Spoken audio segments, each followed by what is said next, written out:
Let's get more now on the developments in Iraq. Kamran Bokhari is Vice President of Middle Eastern and South Asian Affairs with the global intelligence company Stratfor, also the author of the recently published book, Political Islam in the Age of Democratization. He joins me via webcam now from Toronto.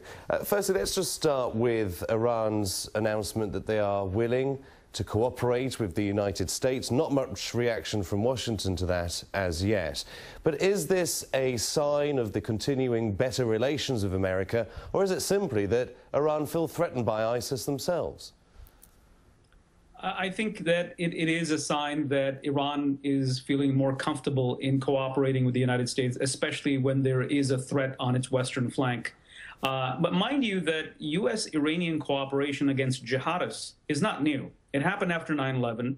The United States and the Iranian government collaborated in the toppling of the Taliban regime. And then there was cooperation in the toppling of Saddam. So this is not really new. What is new is that it's taking place in a context where U.S. and Iran are on a rapprochement process. I think that that process may just get a lift, if you will, if there is to be tactical cooperation on Iraq.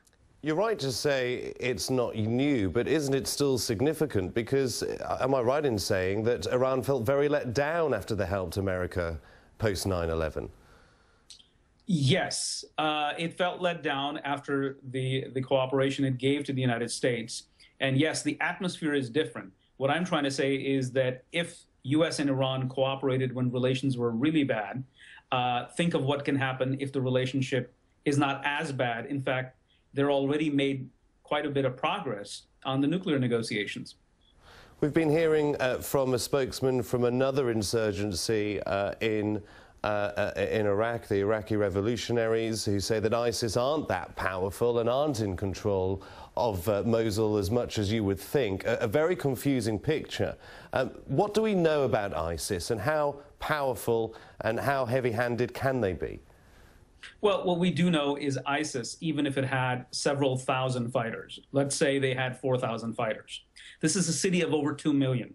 It is not possible for them to have actually taken the city without local support. They've had to have tribal support. They had to have support from, within the security forces that were based there and were of Sunni orientation, and decided that this was the time to turn against Maliki.